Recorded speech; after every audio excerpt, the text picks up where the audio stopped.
तो बच्चों क्लियर दिख रहा है ना? ओह, घूम गया कैमरा। अब सही है? ओके। तो बच्चों आज का हमारा टॉपिक क्या है? Metre bridge. कल का हमारा टॉपिक क्या था? Wheatstone bridge. Good morning Shaurya. Okay, good morning good morning. जो अब हम बात करते हैं यहाँ पे, समझो हम लोग बात कर रहे हैं आज मीटर ब्रिज की। अब एक चीज़ के बाद दूसरी चीज़ क्यों लाए आप? मान लो कल मैंने आपको सीजर कैंची वाली मेथड चलाई थी, यानी आपकी जींस यहाँ से फटी हुई है दोनों घुटनों से, और मैंने आपको बोला आज सीजर की मेथड चलाई, यानी आपके ऊपर मैंने थोड़ी बात की, तो दूसरे दिन क्या आप वही पहन के आओगे? नहीं, दूसरे दिन नहीं पहन के आओगे, क्योंकि दूसरे दिन पहन के आओगे फिर मैं पूछूंगा कल वाली है। ओके। तो ऐसे मजाक मजाक में हमने सीजर मेथड से कल व्हीटस्टोन ब्रिज सीख लिया बेटा। बिल्कुल क्लियर हुआ ना? क्या करना है हमें? ये रेशियो देखना है। इस आर्म और इस आर्म को डिवाइड करेंगे, R1 या चाहे कोई भी हो, देखो R2 upon R1 is equal to R4 upon R3। अगर ये दोनों इक्वल हैं तो जो बीच में जो लगा होगा, गैल्वेनोमीटर हो चाहे वो रजिस्टर हो, वो ओपन सर्किट कर देना है, आपको हटा देना है उसको। और उसको हम कौन सी कंडीशन बोले थे बेटा? Balanced condition. What is the use of Wheatstone bridge? Wheatstone bridge is used to measure unknown resistance, और उसके लिए स्टैंडर्ड आर्म ऑब्टेन करनी पड़ते, बार बार रेजिस्टेंस चेंज करने पड़ते थे। उसमें हमें कनेक्शन खोला दूसरा लगाया, खोला दूसरा लगाया, इस तरह की प्रोसेस चलती रहती है। हाँ के ना? क्लियर? ओके। तो वो जो प्रोसेस है थोड़ी टाइम कंज्यूमिंग हो गई। हाँ, आपको मेहनत करना यानी टाइम कंज्यूमिंग हो गया। समझ में आ रहा है? हालांकि अगर उसका सॉल्यूशन हो पता तो ठीक है, बाकी पढ़ाई में भी बहुत मेहनत लगती है, पर उसका कोई दूसरा सॉल्यूशन नहीं है। आप ऐसा सोच रहे हो कि भाई सर आज व्हीटस्टोन ब्रिज का सॉल्यूशन बताने वाले हैं, प्रॉब्लम जो हो रही है व्हीटस्टोन ब्रिज में, तो उस तरह से पढ़ाई की मेहनत का कोई सॉल्यूशन नहीं है। उसमें पढ़ाई की जाएगी, आपको पढ़ना ही पड़ेगा और तैयारी अपने गोल को अचीव करने के लिए करनी ही पड़ेगी। पर यहाँ पे हमें एक सर्किटल सॉल्यूशन मिलता है, जो व्हीटस्टोन ब्रिज में परेशानी होती है उसका सॉल्यूशन मिलता है। तो वो सॉल्यूशन 3.15 में दिखता है हमें, जिसका नाम क्या है बेटा? Metre bridge. यानी ब्रिज का मतलब इसके भी 4 आर्म होंगी बेटा। व्हीटस्टोन ब्रिज था जिसकी कितनी आर्म थी बेटा? 4 आर्म थी। उसी तरह से इसकी भी 4 आर्म होंगी। ये व्हीटस्टोन ब्रिज ही है बेटा, same to same Wheatstone bridge ही है। चलो तो चलेगा तो मीटर ब्रिज चलेगा भाई। अब आइए मीटर ब्रिज की कहानी समझते हैं कि भाई ये कौन सा ब्रिज बना दिया मैंने। आप मेरे जैसा मत करना, आप ऐसे करना हो एग्जाम में, पेंसिल को रफ करके इधर। ओके, इधर अपना कौन सा मीटर था भाई? गैल्वेनोमीटर। इधर बैटरी, ये R2 R4 R3 sorry R1। क्या ये कहानी क्लियर है? अच्छा, ये A, ये B, ये C, ये D, A B C D। Okay, समझ में आया? अब इसी को व्हीटस्टोन ब्रिज में कन्वर्ट कर रहे हैं। इसमें तकलीफ क्या है बताएं? ये स्टैंडर्ड आर्म, ये रेजिस्टेंस आपको चेंज करने पड़ते हैं। क्यों चेंज करने पड़ते हैं? क्योंकि आपको किसको जीरो करना है बेटा? IJ को जीरो करना है। उसके लिए आप ये स्टैंडर्ड आर्म एक ऑब्टेन कर रहे हो, रेजिस्टेंस को बार बार चेंज करके, और चेंज करना टेडियस हो जाता है, प्रोसेस बहुत डिफिकल्ट होती है। बार बार आपको कहाँ जाए, जैसे कि आप ये अपने कहाँ जाते हो, ये अरे यार कपड़े खरीदने मॉल जाते हो, मॉल में गए हो ना कपड़े खरीदने, तो वहाँ पे जाते हो तो आपको मान लो आपके कोई कपड़ा पसंद नहीं आता, बार बार आप पहन के फिटिंग में चेक करते हो, क्योंकि लॉकडाउन के दरमियान आपकी थोड़ा फिजिकल फिटनेस पे असर आया होगा, तो बार बार आप जाते हो चेक करते हो, तो टीडियस हो गया। उसकी जगह मैं आपको एक बढ़िया सॉल्यूशन दूँ, वर्चुअल चेकिंग। अब वर्चुअल चेकिंग क्या होता है, तो ये फ्यूचर में आएगा, अभी नहीं आएगा, क्योंकि ये एक प्रॉब्लम है, कॉमन प्रॉब्लम है, आपको भी फील हुई होगी, मेरे को भी फील होती। तो जैसे आगे फ्यूचर बढ़ता जाएगा वैसे वैसे वर्चुअली कुछ ना कुछ चेंज इसमें आएगा, और वो आएगा, ये भी गारंटी आपको मैं देता हूँ, ठीक है। पर अभी यहाँ पे ये प्रॉब्लम, इसका सॉल्यूशन ऑलरेडी आ चुका है। उस सॉल्यूशन का नाम क्या है, मीटर ब्रिज। ये जो प्रॉब्लम है उसको सॉल्व कैसे किया गया, देखो इस तरह से सॉल्व किया गया है। अभी ये क्या है क्या नहीं वो अभी बताया जाएगा आपको। ये मेटल की प्लेट्स हैं बेटा, क्या है, मेटल की प्लेट्स, यानी कॉपर की मान लो आप, ठीक है, जिसका रेजिस्टेंस बहुत ही कम है। इसमें ये जो वायर्स लगे हैं उसकी जगह क्या लगा दी गई है, मेटल की प्लेट्स। अब देखो यहाँ पे मैं एक पॉइंट मानता हूँ, तो देखो एक आर्म ये हो गई, एक आर्म ये हो गई, एक आर्म ये हो गई, और एक आर्म ये हो गई 4 आर्म। किसके जैसी, व्हिटस्टोन जैसी, बिल्कुल क्लियर है ना। यहाँ पे इसको हम पॉइंट नंबर दे देते हैं बी, इसको दे देते हैं ए, और इसको दे देते हैं सी, और ये कौन सा होगा बेटा, डी। आगे 4 point A B C D, समझ रहे हो ना, बिल्कुल क्लियर। अच्छा, ये भी ए ही बोला जाएगा बेटा, क्योंकि ये मेटल की प्लेट है, यहाँ पे ए तो ये भी ए ना, करंट तो सेम रहेगा, कनेक्शन सेम है, क्योंकि ये मेटल की प्लेट है। अब देखो क्या किया गया, जो परेशानी थी उसको हटाने के लिए क्या किया गया है वो समझो। तो इस आर्म में हमें ए और बी के बीच में एक रेजिस्टेंस दे दिया, जिसको हम आर कह देते हैं। बी और सी के बीच में एक और रेजिस्टेंस दे दिया हमें, जिसको हम एस यानी स्टैंडर्ड आर्म, आर यानी अननोन आर्म, कोई भी आप मान सकते हो, कोई दिक्कत नहीं है। इसको इधर ले लो, इसको इधर ले लो, पर एनसीईआरटी में आरएस दिया है, मैंने आरएस रखा हुआ है। और यहाँ पे रेजिस्टेंस की जगह प्रॉब्लम तो यही थी ना, स्टैंडर्ड आर्म में, जिसको हमें रेजिस्टेंस को बार बार चेंज करना पड़ता था। तो रेजिस्टेंस को चेंज करने वाली प्रॉब्लम को उन्होंने कैसे दूर किया, ध्यान से देखिए। यहाँ पे उन्होंने एक रेजिस्टिव वायर लगा दिया। क्या लगा दिया, रेजिस्टिव वायर। अब रेजिस्टिव वायर का मतलब क्या होता है, वायर जिसके पास रेजिस्टेंस हो, रेजिस्टेंस की जगह रेजिस्टिव वायर लगा दिया। ये सॉल्यूशन देखो। अब फिर क्या किया गया, देखो बी और डी के बीच में क्या लगाना है, गैल्वेनोमीटर। तो बी और डी के बीच में क्या लगा दिया बेटा, गैल्वेनोमीटर। समझ में आया, पूरा यही कॉपी है। ए और सी के बीच में क्या लगाया बोलो, बैटरी। यहाँ पे स्विच वगैरह आप बता सकते हो, प्लस और माइनस एप्सिलॉन, या यहाँ पे स्विच आप बता सकते हो की। ओके, कोई डाउट सर्किट में? यहाँ पे भी आप स्विच बता सकते हो। अगर एनसीईआरटी में दी है तो ठीक है, नहीं दिया है तो मत बताना, कोई दिक्कत नहीं, दी गई है, ठीक है, यस। और करंट कैसे निकलेगा बैटरी में, माइनस से प्लस इधर जाएगा, वापस इधर आएगा। वही कहानी चल रही पूरी, कहानी समझ में आई पूरी। ये का यही कॉपी पेस्ट है बेटा, बिल्कुल।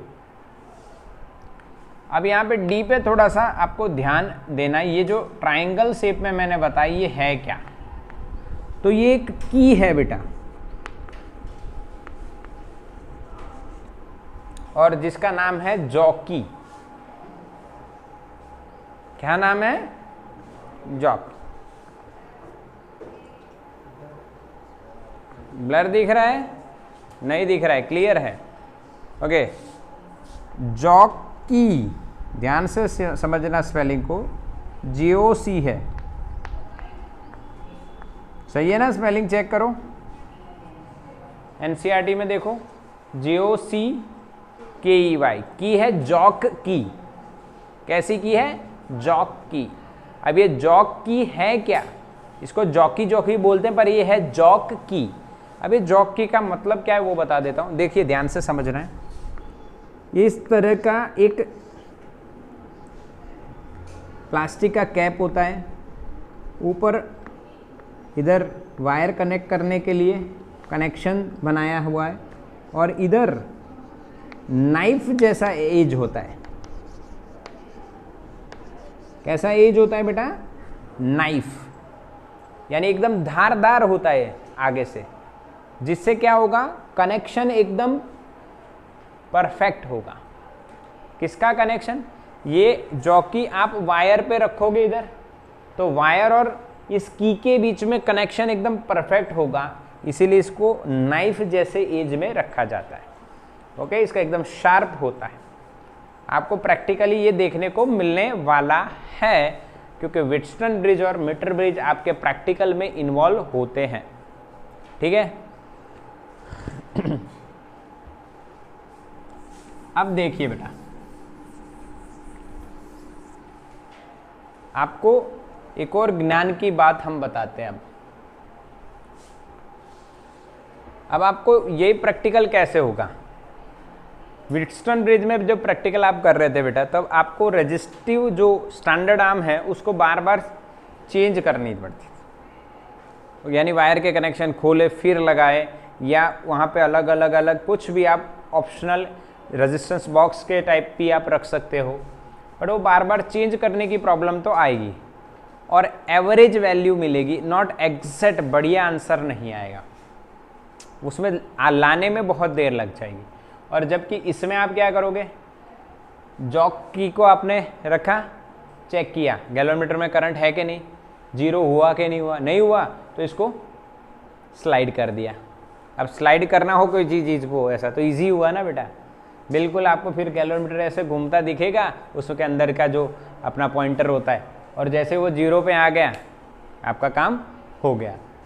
समझ में आया। और जब IG जीरो हो जाता है, जब IG जीरो, तो ये जो पॉइंट हमें मिला इसको आप नाम दे सकते हो नल पॉइंट या बैलेंस पॉइंट, जहां पे हमें गैल्वेनोमीटर में से क्या मिलता है बेटा, करंट जीरो मिलता है।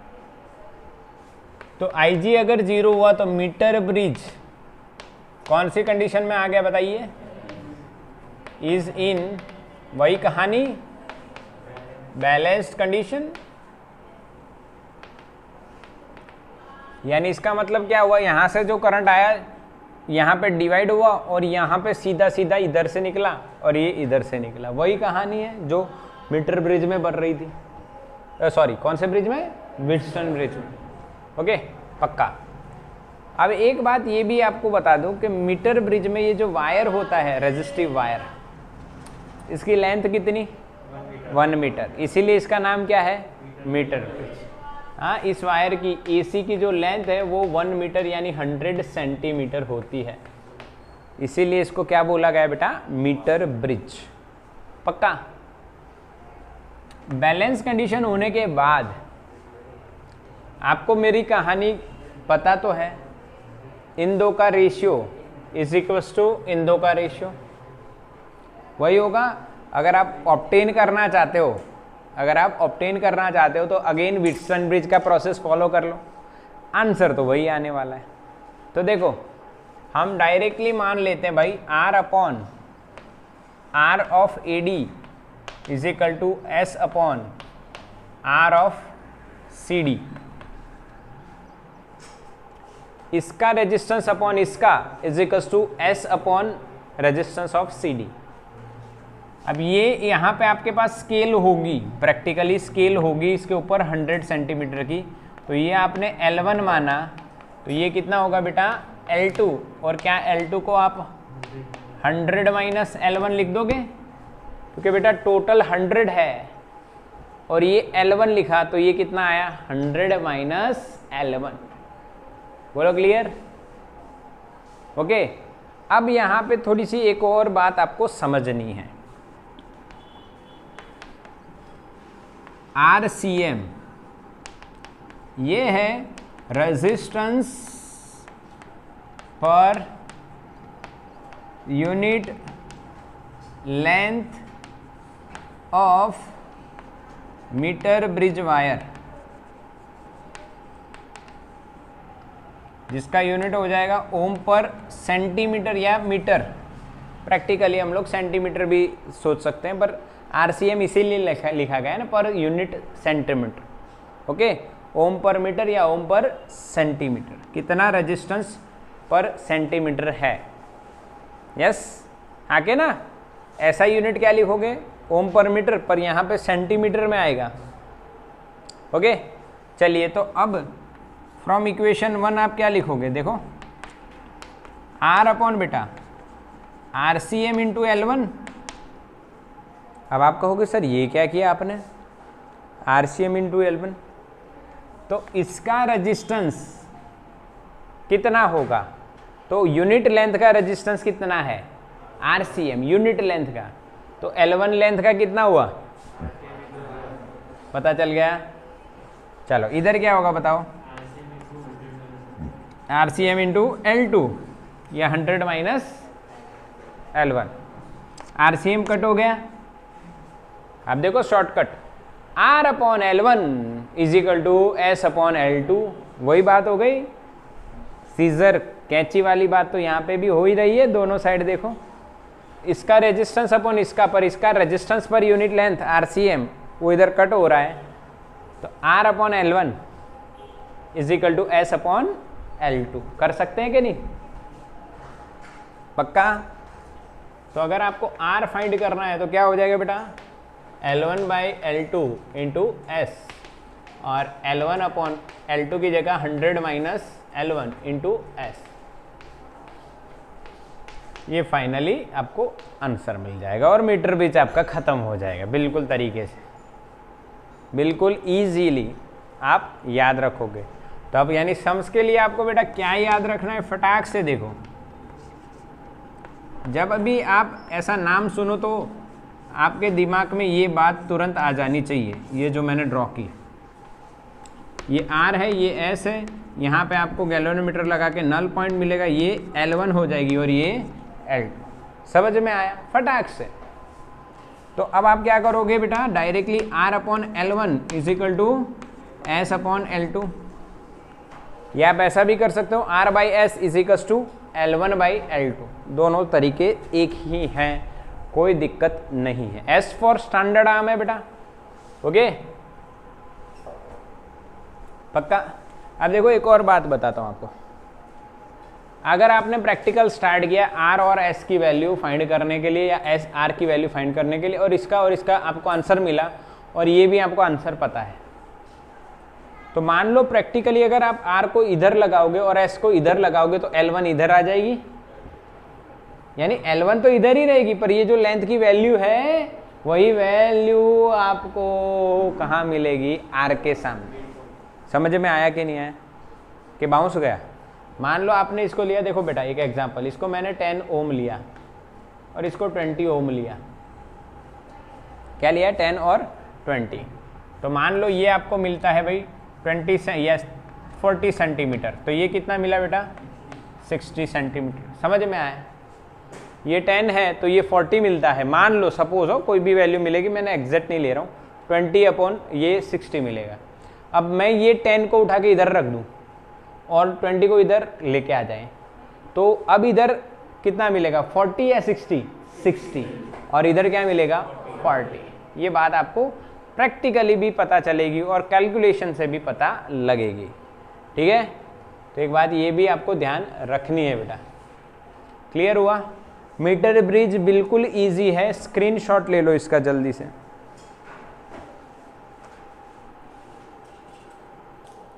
चलो बच्चों क्लियर। अब हम व्हिटस्टन ब्रिज का एक सम देखते हैं। देखो एनसीईआरटी में 3.9 3.9, अगर आपके पास एनसीईआरटी है तो क्वेश्चन पढ़ने के बाद सॉल्व करना स्टार्ट कर सकते हो। We have given 2 different situations, 2 अलग अलग सिचुएशन हमें दी है बेटा।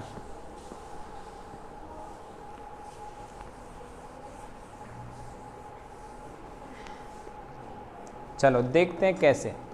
आइए 3.9 है ना, ओके।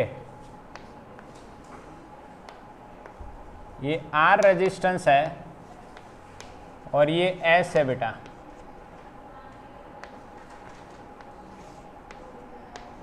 और यहाँ पे आपको मिलता है D, और ये A और ये C, ये B।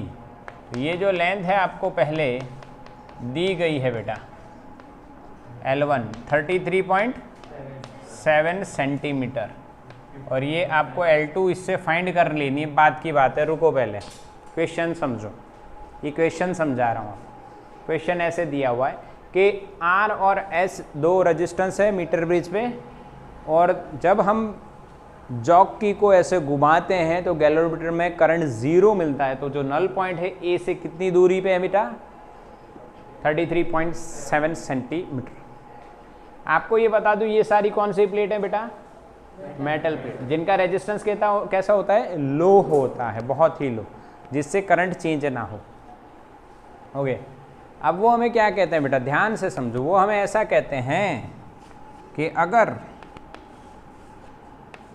ये जो S वाला रेजिस्टेंस है उसके साथ पैरेलली 12 ओम अगर हम लगा दें और एक्सपेरिमेंट परफॉर्म करें, तो ये जो AD है ये थोड़ा सा बढ़ जाएगा।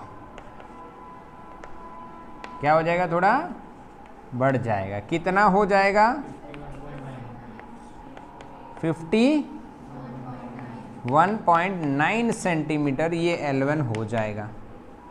अगर ऐसा होता है बेटा, अगर ऐसा होता है बेटा, तो बताइए R और S कितना। यह है क्वेश्चन, बताइए R और S कितना। चलो क्लियर है ना। तो इसको सॉल्व कैसे करते हैं, देखो सॉल्यूशन समझो, बिल्कुल इजी है। केस 1 की बात कर लो, क्या बेटा, R by S is equal to L1 by L2 होता है। R बाई S हम क्या लिखेंगे, L1 कितना दिया है, 33.7।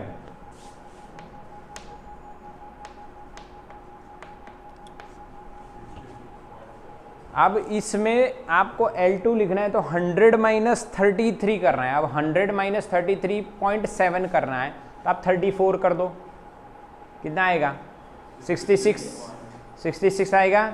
पर 34 नहीं है तो 33.7, यानी 0.3 आपने ज़्यादा निकाल दिया, वापस लाओ तो 66.3 आएगा। देखो करके देख लो, कहानी समझ में आ रही है, मैं कैसे कैलकुलेशन बता रहा हूँ। 33.7 आपको निकालने हैं कहाँ से, 100 में से। तो 33.7 की जगह आप 34 ले लो, तो 100 माइनस 34 इज 66, और पर हमने 0.3 ज़्यादा निकाल दिया, तो वापस लाओ, 0.3 ज़्यादा लाओगे तो 66.3 आपको देखने को मिलेगा। बोलो क्लियर हुआ बेटा। हाँ, और अप्रोक्सीमेटली आप ये देखो तो ये डबल वाला हिसाब हो रहा है, तो क्या इसका आंसर आप अप्रोक्सीमेटली 1/2 लिख सकते हो, आगे ना, 1/2 अप्रोक्सीमेटली, यानी 0.5 के आसपास मिलेगा। कितना मिलता है देखो, 0.51 समथिंग मिलता होगा, क्लियर के नहीं, 0.51 समथिंग कुछ मिल रहा है, ठीक है। अब केस 2 देखो, उसमें R बाई S नहीं होगा, उसमें R by S into 12 upon S plus 12 होगा, इजिकल टू L1 आपको दिया है 51.9। अब आप सोच रहे हो सर R बाई S की जगह आपने ये क्या किया, तो ये S नहीं है बेटा, पैरेलल हो गया, तो S into 12 upon S plus 12, equivalent of this parallel combination, product upon addition, product upon addition. बोलो समझ में आया। इन दोनों का प्रोडक्ट कितना होगा, S इंटू 12, और इनका addition S plus 12, parallel combination. समझ में आया भाई। अच्छा 51.9 अपॉन 100 माइनस ये लिखना है L2 51.9, तो आप 52 कर लो तो आपका आंसर 48 आएगा, पर आपने 0.1, हाँ तो 48.1 आ गया समझ में तरीका। बोलो क्लियर। ये इक्वेशन नंबर आपका बेटा कौन सा हो गया 2।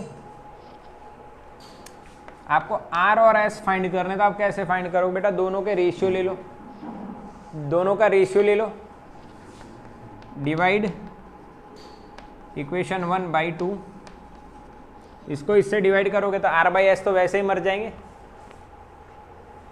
R/S अपॉन R/S कट, तो 1 अपॉन ये आएगा तो 12 ऊपर आ जाएगा बेटा, 12 अपॉन S प्लस 12, यस और नो, 12 अपॉन S प्लस 12।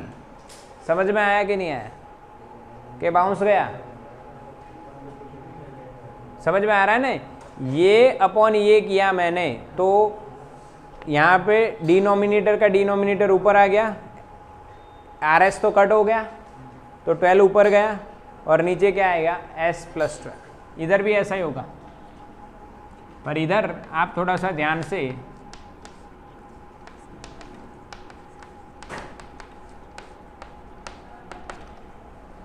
इसको सॉल्व कर दीजिए, कर सकते हो। इस पूरे को सॉल्व करोगे तो एक वैल्यू मिलेगी आपको जो पॉइंट में चलेगी, किस में चलेगी, पॉइंट में चलेगी, और सॉल्व करके आप देखोगे तो S आपका कितना आंसर आएगा 13.5 ओम। कैसे सॉल्व करना है ये मेरे को बताना है कि आ जाएगा, आ जाएगा ना बेटा। इसको पूरे को पहले सॉल्व कर लो, फिर जो आंसर आए उसको नीचे लेके आ जाओ, ये ऊपर चला जाएगा, S प्लस 12 को सब्जेक्ट बनाओ, फिर जो आंसर है उसमें से S प्लस 12 यानी S इज इक्वल टू जो भी आंसर है उसमें से 12 को सब्ट्रैक्ट कर दो, खत्म। ओके, और फिर आप from equation number 1 R/S, S का वैल्यू मिला बेटा 13.5, और ये रेशियो आपको मिलता है 0.51, तो आपको R कितना मिल रहा है देखो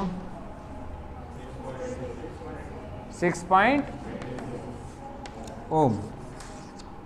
वो तो वैसे ही पता चल रहा है, कैसे, ये 0.5 है, ये उधर जाएगा तो 0.5 यानी आधा करना, तो 13 का आधा कितना होगा 6.5, तो 6.5 से नज़दीक आपको आंसर आता दिखेगा। बोलो क्लियर हुआ। सरल तरीका है ना, बिल्कुल ध्यान से सीखिए और देखिए, इसको स्क्रीनशॉट ले लीजिए।